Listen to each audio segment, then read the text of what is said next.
नमस्कार and welcome to our channel let's GS learn. मैं हूं दीपक कुमार। तो आज इस वीडियो में हम बात करेंगे 1857 की क्रांति के बारे में, जिसे सिपाही विद्रोहिता के नाम से भी जाना जाता है। जैसा कि मैंने आपको बता रखा है कि मैं आधुनिक भारत जो कि 1757 से लेकर 1947 तक के बीच की जितनी भी घटनाक्रम घटित हुई है उसके ऊपर सेपरेट वीडियो लाता रहूँगा।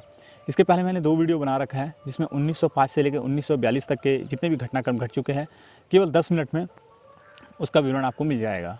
तो आप कृपया डिस्क्रिप्शन बॉक्स में जाकर लिंक देख सकते हैं। तो आइए शुरुआत करते हैं। इस आंदोलन की जो पृष्ठभूमि तैयार हुई थी, या तैयार ऐसा माना जाए कि पिछले 100 सालों से जो तैयार हो रही थी, वो 1757 का प्लासी के युद्ध के बाद से माना जाता है। 1757 के बाद से लेकर 1857 ये पूरे 100 सालों में भारतीय लोगों को यह ऐसी विचारधारणाएँ बन चुकी थी कि ये जो अंग्रेज ब्रिटिश ईस्ट इंडिया कंपनी के माध्यम से भारत में आए हैं, ये भारत में कोई व्यापार नहीं कर रहे हैं, ये भारत के आर्थिक संसाधनों का दोहन कर रहे हैं। क्योंकि ये जो भारत से कच्चे माल थे उनको बिना कर चुका है अपने देश ब्रिटेन में ले जाकर उनसे उत्पाद तैयार करते थे और उन उत्पादों को यूरोप के मार्केट में काफ़ी ऊंचे मूल्य पर बेचकर मुनाफा कमाते थे। तो लोगों को पता चल चुका था कि इससे हमारे देश का आर्थिक, सामाजिक, सांस्कृतिक सभी तरह के दोहन हो रहे हैं। इसके अलावा अतिरिक्त कारण ये है सेना में विद्रोहिता, राजनीतिक कारण, आर्थिक कारण, सामाजिक कारण। वैसे तो इस विद्रोह की शुरुआत अगर आपसे किसी कॉम्पिटिटिव एग्ज़ाम में पूछें तो आप 10 में 1857 को ही बताइएगा। लेकिन इसके पहले एक छोटी सी घटना जो कि 24 अप्रैल 1857 में मेरठ में घटित हुई थी, जिसमें कि 3rd इन्फेंट्री डिवीज़न के कैवलरी नेटिव के 5 सिपाहियों को गिरफ्तार कर फांसी चढ़ा दिया गया और 85 सिपाहियों को भी बंदी बना लिया गया, जिससे सैनिकों में काफ़ी रोष उत्पन्न हुआ। और रह सकते हैं मेरठ, दिल्ली, कानपुर, अवध, झांसी, कलकत्ता, ये सारे ऐसे प्रांत थे या कह लीजिए ऐसे जगह थे कि जिस वक्त यहाँ ये आंदोलन काफ़ी उग्र रूप से हुआ। अब आप कहेंगे कि ये कैसा मैप है, तो ये उस अखंड भारत का मैप है जो 1857 में भारत हुआ करता था, जिसमें कि पाकिस्तान भी भारत का ही एक हिस्सा था और ये जितने म्यांमार वगैरह है ये अंग्रेज़ों की कॉलोनीज़ थी। तो आइए सैन्य कारण के बारे में बात करेंगे।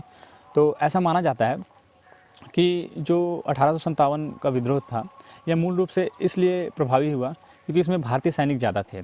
ऐसा देख सकते हैं कि 1856 में जो कंपनी की वर्तमान स्थिति थी, जिसमें ब्रिटिश ऑफिसर 45,000 थे और भारतीय सैनिक 2,38,000 थे। अगर अनुपात निकालें तो 1:5 होता है, अर्थात 5 सैनिकों के ऊपर एक ब्रिटिश ऑफिसर कमांड किया करता था। और इसका दूसरा मूल कारण था कि भेदभाव की नीति।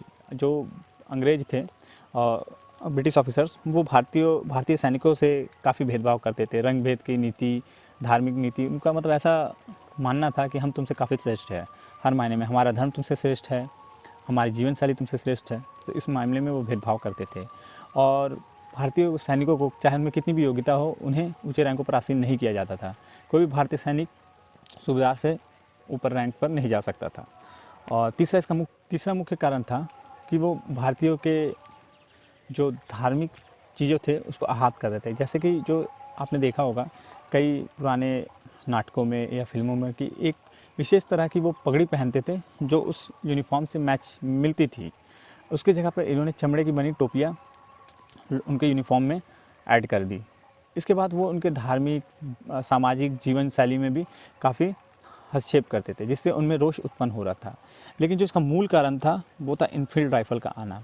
आप देख सकते हैं कि यहाँ ऊपर एक इनफील्ड राइफ़ल है, इसमें एक कारतूस पहले चित्र में आप देख रहे हैं जो कि यूज़ होता था। इसके ऊपर ताकि ये ख़राब ना हो एक कोटिंग होती थी और वो जो लेयर या कोटिंग जो होती थी उसके ऊपर एक चर्बी की परत चढ़ी रहती थी।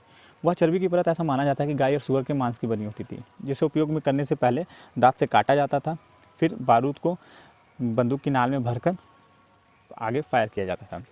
लेकिन ऐसा माना जाता है कि इस मामले ने पूर्ण रूप से तूल तब पकड़ा जब 29 मार्च 1857 को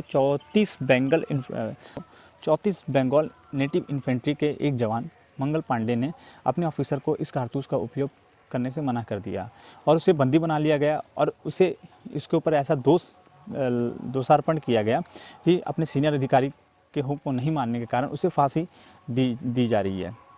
और ऐसा भी माना जाता है कि कहीं की किताबों में आपको देखने को मिलेगा कि मंगल पांडे जी को तोप के मुंह पे बांधकर उड़ा दिया गया। इससे सैनिकों में काफ़ी ज़्यादा रोष व्याप्त हुआ। इसका एक और भी कारण इसका एक अन्य राजनीतिक कारण था कि लॉर्ड डलहौजी की विलय की नीति और हड़प की नीति।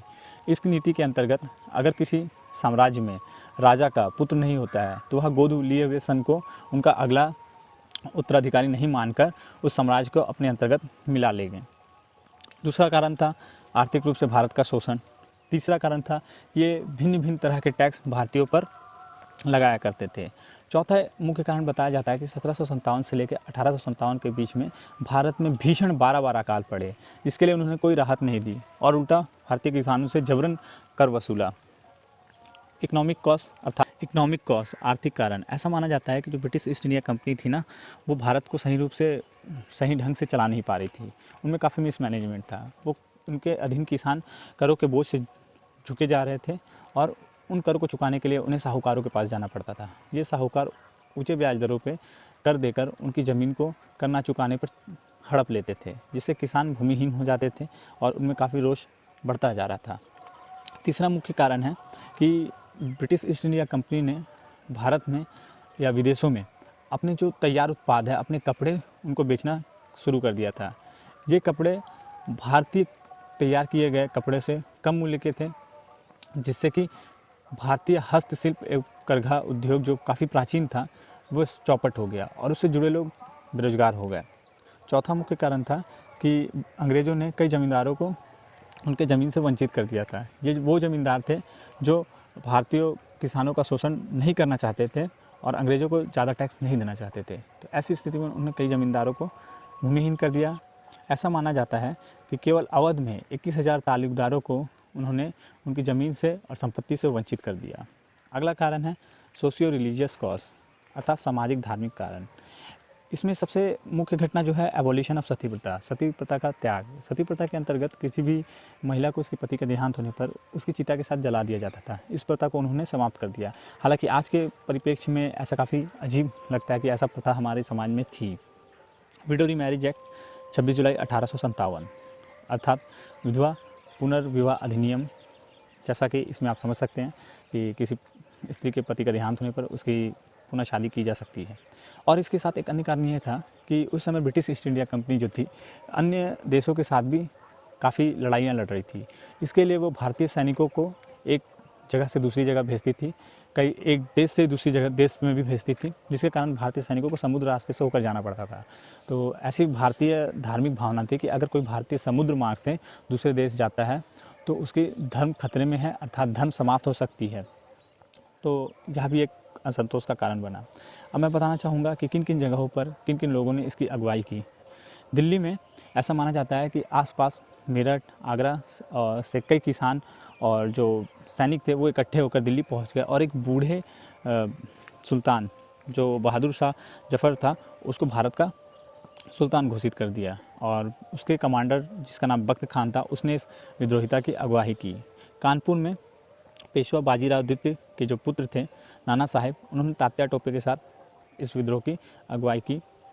लखनऊ में बेगम हजरत महल ने जो भी उस समय उनके यहाँ ब्रिटिश ऑफिसर या ब्रिटिश एजेंट थे उनको हटाकर अपने पुत्र ब्रिटिश कादिर को वहाँ का अगला नवाब नियुक्त कर दिया।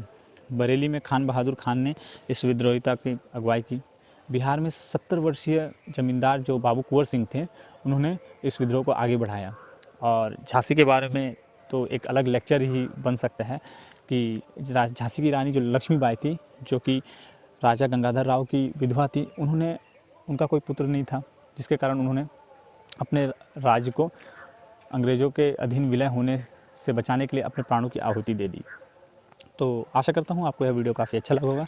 इसी के साथ है इस वीडियो का अंत। धन्यवाद एंड थैंक यू।